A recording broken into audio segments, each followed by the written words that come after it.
여러분 안녕하세요. 오늘 제가 여러분들과 나누고 싶은 얘기는 정말 순식간에 불행해지는 방법에 대해서 말씀을 나누려고 합니다. 무슨 말씀을 나눈다고 하니까 성경의 복음을 얘기하는 것 같아서 이상하네요. 사람들이 그 행복해지는 방법에 대해서 진짜 많이 찾잖아요. 계속해서 어떻게 하면 행복해지고 어떻게 하면 뭐 어떻게 될 수 있고 좋은 것만 자꾸 이제 얻으려고 하는데 굉장히 그게 어렵고 힘들다고 생각해요. 되게 멀리 있고 아주 높은 가지 위에 있는 열매라고 생각하는 경향이 있는데, 오늘 제가 드리는 불행해지는 방법, 정말 30초면 가능하거든요. 30초면 불행해질 수 있거든요. 이 방법을 잘 들어보시고 이 방법을 반대로 해보세요. 그러면 아주 작은 행복이라도 여러분들 손에 움켜질 수 있게 될 거라고 생각합니다. 우선은 여러분들 핸드폰 다 있으시잖아요. 핸드폰에 SNS를 열어보세요. 누구나 요즘엔 다 이제 하나씩 SNS 계정이 있으니까 뭐 어떤 SNS가 됐든 그 SNS 계정을 열어보시고 계정 안에 다른 사람들이 어떻게 지내는지 한번 보세요. 근데 보시면서 어떤 마음으로 보시면 되냐면, 와, 이 사람 명품 샀네, 와, 이 사람 차 샀네, 와, 이 사람 여기 맛있는 거 먹으러 갔네, 와, 이 사람 여기 좋은 데 놀러 갔네, 여행 갔네, 이 사람 남편이 잘생겼네, 이 사람 뭐 시험에 합격했네, 뭐 어땠네 저쨌네. 이제 어쨌건 SNS는 자신의 행복을 전시하는 곳이잖아요. 근데 타인의 전시된 행복을 한번 쭉 훑어보세요. 그러면서 그들의 행복을 부러워하는 거예요. 부러워하면서 시기 질투를 하는 거예요. 그 마음을 가지고 그들을 쭉 보면 30분 만에 정말 우린 불행해질 수 있습니다. 도대체 나는 이 모양 이 꼴로 뭐하고 살고 있나, 이런 생각 들겠죠. 자, 그러면 제가 다시 뒤집어서 얘기해 볼게요. 그러면 우리가 그걸 안 하면 행복해질 수 있어요. 우리가 다른 사람들이 어떻게 살고 있는지 쳐다보느라고 현재 내 마음이 어떤지,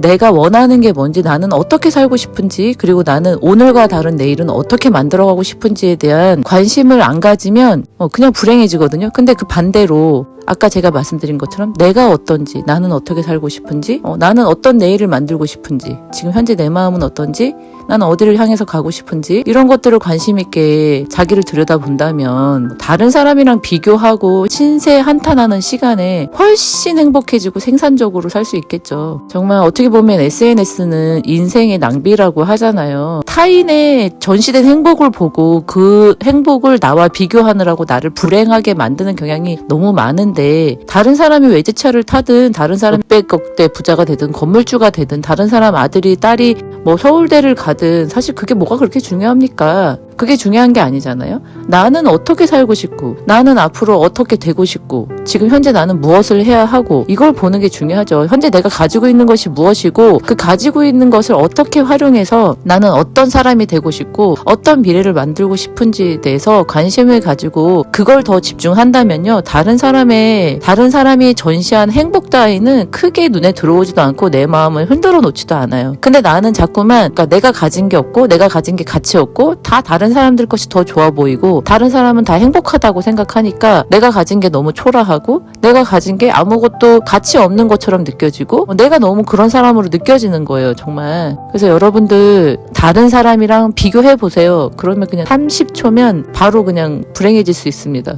그걸 반대로 하면 정말 작은 행복이어도 내 손 안에, 내 마음속에 행복한 사람이 될 수 있는 거라는 거 기억해 주셨으면 좋겠습니다. 수능 끝나고 뭐 아이들이 또 이제 수능 점수 결과 때문에 또 어느 대학에 갔고 어떻게 됐고 이런 것들로 또 아이들을 비교하거나 또 다른 집과 우리 집을 비교하거나 뭐 이런 일들이 있을 수 있다고 생각해요. 분명히 그런 마음이 안 든다면은 어떻게 보면 위선일 수도 있죠. 정말 단 모래알 만큼도 그런 마음이 안 든다, 그거는 성인 군자겠죠. 그런데 그런 마음이 일어날지라도, 내 마음속에 그런 마음이 폭풍우처럼 훅 일어날지라도 그게 좀 잠잠해질 때까지 기다릴 수 있고, 잠잠해지고 나면 그 비교하고 부러워하고 시기 질투하는 마음보다는 아이가 어떻게 해왔고 앞으로 어떻게 방법을 찾아갈 것이고, 그리고 그 수능 점수와 어느 대학과 뭐 이런 것보다도 어떻게 하면 더 삶을 풍요롭고 더 자기가 원하는 삶을 살 수 있을지에 대해서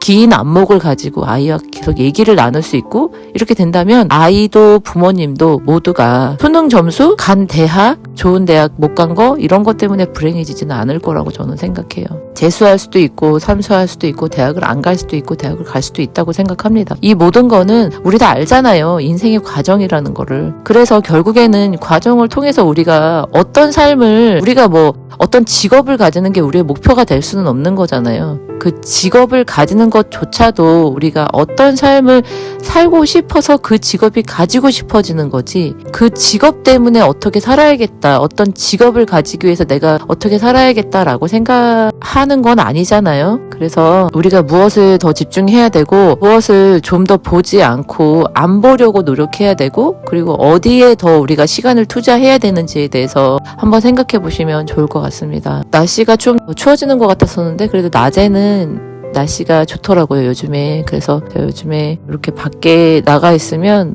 너무 날씨가 좋은데 겨울을 잘 대비해야 될 것 같아요. 다들 마음에 겨울이 올 수도 있으니까 마음에 겨울을 잘 대비하시고, 내 마음속에 바람이 불어 들어올지라도 그 바람에 쓰러지지 않고 묵묵히 우리의 길을 잘 걸어갈 수 있는 저와 여러분이 되시기를 바라겠습니다. 건강 유의하시고 다음에 또 뵙겠습니다. 안녕히 계세요.